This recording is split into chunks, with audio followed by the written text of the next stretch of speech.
رواية الإخوة كارامازوف هي آخر عمل كتبه دوستويفسكي وتنشرت غير عام قبل ما يتوفى. هاد الرواية كتبقى من أطول وأعمق الأعمال ديالو، ماشي غير في الحجم ولكن حتى في الأفكار اللي فيها.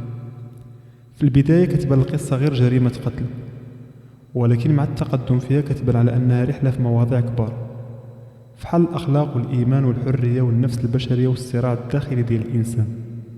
دوستويفسكي كان عنده أسلوب ما كيتقارنش، كيفاش كيخلط مواضيع اللي باينين متناقضين ويخرج منهم قصة زوينة ومشدودة بطريقة فنية راقية.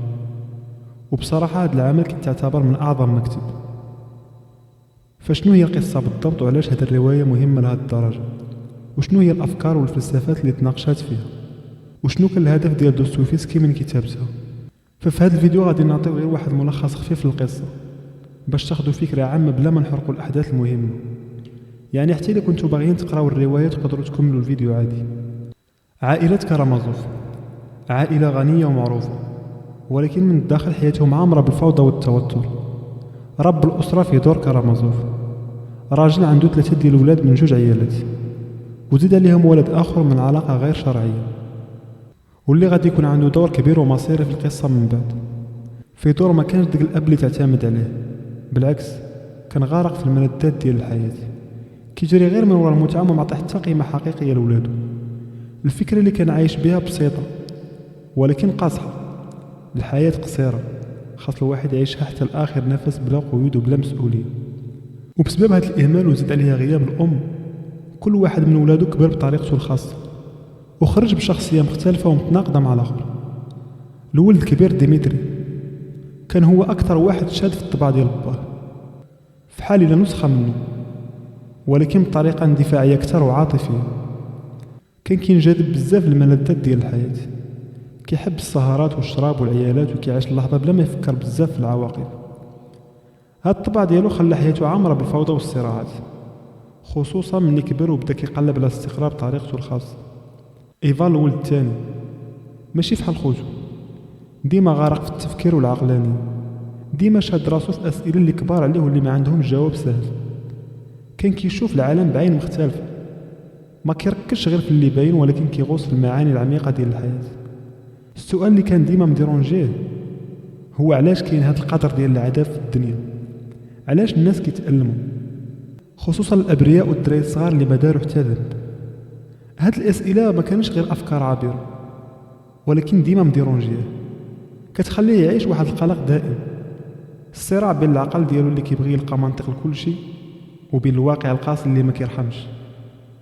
وهنا كيبان إيفان كشخصية معقدة، كتمثل لينا داك العقل اللي كيشك، كيرفض يقبل بسهولة، ولكن في نفس الوقت كيخلص الثمن ديال هاد الشك من راحة البال ديالو. أليوشا الولد الصغير هو القلب النقي ديال القصة وبطلها الحقيقي، عكس إخوانه اللي كل واحد فيهم داير الصراع ديالو مع الحياة. هو كان هادئ وبسيط، قلبه عامر بالإيمان والصفاء، كان كيميل للطريق ديال الدين والروحانيات، وكيقضي معظم الأوقات ديالو في القرب من الكنيسة، كيتعلم وكيتأمل في الحياة من زاوية مختلفة. أكثر واحد كان مأثر فيه هو الأب زوسيما، واحد الشيخ كبير في السن وفقيه اللي كان كيشوف فيه أليوشا القدوة والمعلم ديالو. معاه ما كانش كيتعلم غير الدين، ولكن حتى كيفاش يعيش الإنسان بالمحبة والتسامح وفهم الآخرين. هاد العلاقة بيناتهم كانت كتشكل جزء مهم من شخصيته، وكتعطيه واحد النقاء والاتزان وسط عالم عامر بالتناقضات والصراعات اللي كتحيط به.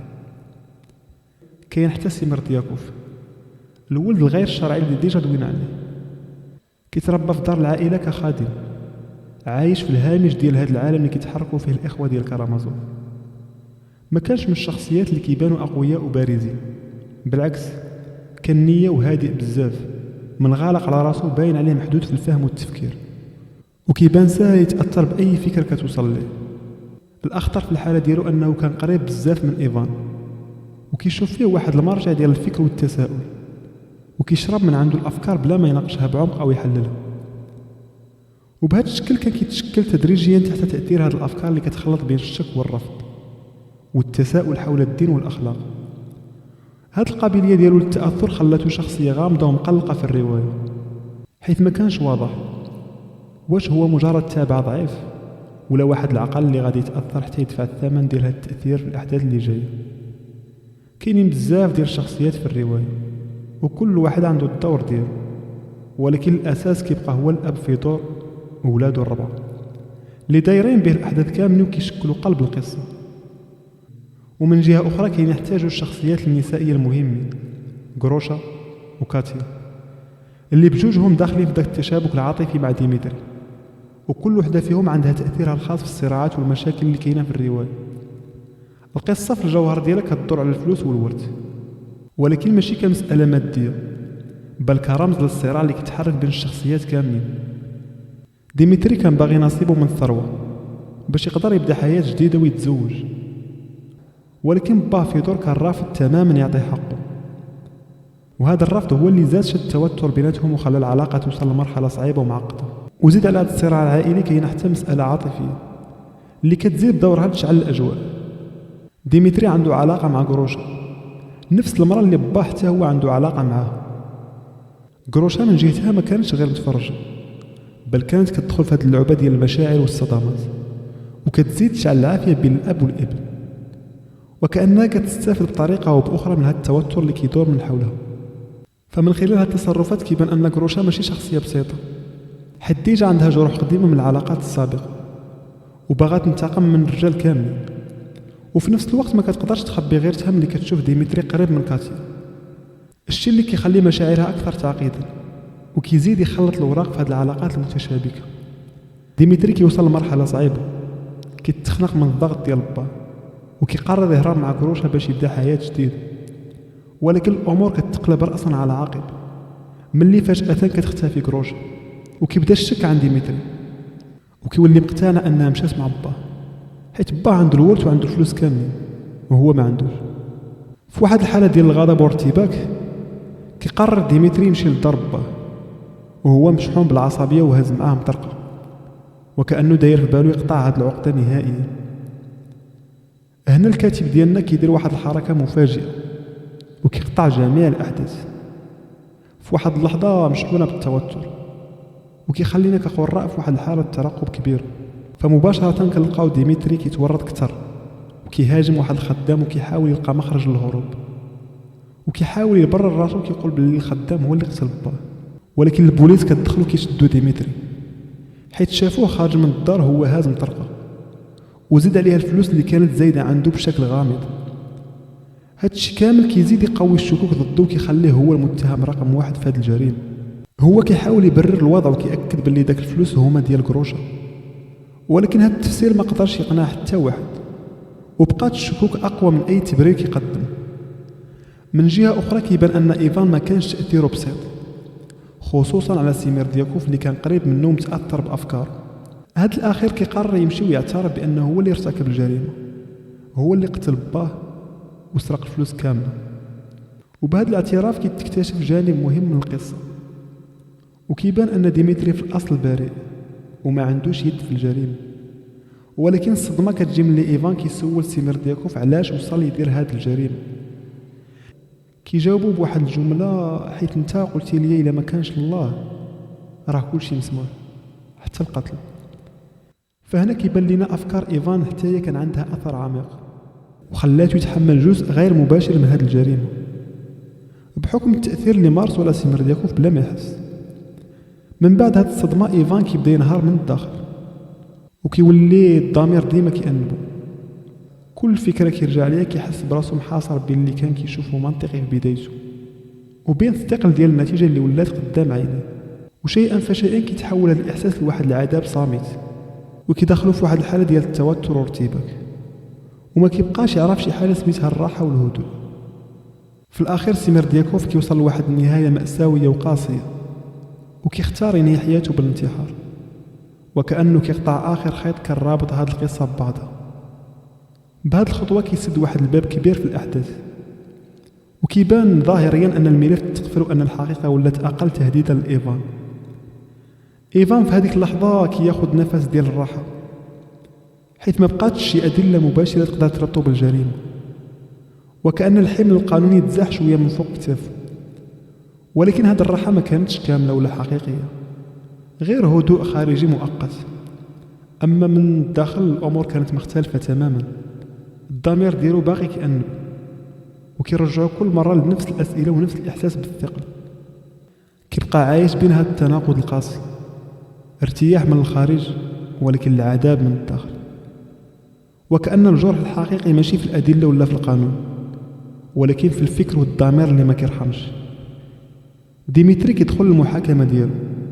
المحاكمة كتبين بوضوح كيفاش العاطفة والضغط ديال الناس كيتغلبوا على العقل، وكيفاش العدالة في بعض الأحيان ما كتكونش عدالة حقيقية قد ما هي رغبة في العقاب والانتقام. وفي الأخير رغم كل شيء كيتحكم عليه ب20 عام ديال الحبس مع الأشغال الشاقة في سيبيريا، وهو في الأصل البريء من الجريمة اللي اتهم بها. كان عنده حلم وخطة باش يهرب لأمريكا ويعاود يبني حياته من جديد، ومن بعد يرجع لروسيا باسم آخر بهوية مزورة. ولكن هذا الأمل كيبقى غير فكرة ما بين الواقع والمستحيل، وما كيبانش أنها غادي تتحقق في هذه الظروف القاسية. في المقابل أليوشا كيبقى واقف في جهة أخرى تماما، كيمشي في الطريق ديال النور ديالو، وكيحاول ينشر القيم ديال الحب والتسامح والإيمان وسط هذه العاصفة ديال الألم والصراع. إيفان بالمقابل كتدهور حالته وكيغرق في اضطراب نفسي كبير اللي كيوصلوا لمصحة عقلية. أما سيمردياكوف كيف ما قلنا القاتل الحقيقي فكيختار نهاية قاسية وكينهي الحياة ديالو بالانتحار. في الأخير الإخوة كارامازوف ماشي غير رواية على جريمة قتل ولا صراع ديال عائلة مفكة، ولكن رسالة كبيرة من دوستويفسكي على الإنسان في حد ذاته. دوستويفسكي كان باغي يقول لنا بلي الإنسان ماشي غير عقل كيدور الحسابات ولا غير قلب كيتبع الرغبات، ولكن خليط معقد فيه الخير والشر، الإيمان والشك، الضعف والقوة. وكل واحد فينا كيحمل صراع داخلي بين هاد الجهتين، وهذا الصراع هو اللي كيشكل حياته وقراراته. فمن خلال ديمتري كيورينا كيفاش الإنسان يقدر يكون ضحية الاندفاع ديال الظروف ديالو، وكيفاش المجتمع حتى هو ماشي ديما منصف. ومن خلال إيفان كيطرح سؤال كبير على العقل والإيمان: واش نقدروا نعيشوا غير بالعقل بلا ما نحتاجوا معنى أعمق؟ وشنو كيوقع ملي الشك يتحول لفكرة كتأثر على الواقع؟ أما أليوشا فهو الجواب ديال دوستويفسكي على هذه الفوضى كاملة: الإيمان البسيط والمحبة ومحاولة فهم الناس بلا حكم قاسي، ماشي مثالي بمعنى السذاجة، ولكن مثالي بمعنى أن الإنسان يقدر يختار يكون مصدر خير وسط عالم معقد. وفي المقابل سيمردياكوف كيبين الوجه الآخر، كيفاش الأفكار بلا مسؤولية والظروف القاسية يقدروا يتحولوا لأفعال خطيرة. فالرسالة الكبيرة اللي كنوصلوا لها هي أن الحياة ماشي بيض وكحل، ولكن في بعض الأحيان ممكن تكون رمادي اللي مليان تناقضات، وأن المعاناة جزء من التجربة الإنسانية، ولكن الاختيار ديالنا هو كيفاش نتعاملوا معه، واش بحب، بشك، بعنف، أو بالبحث عن المعنى. هذا ما كان.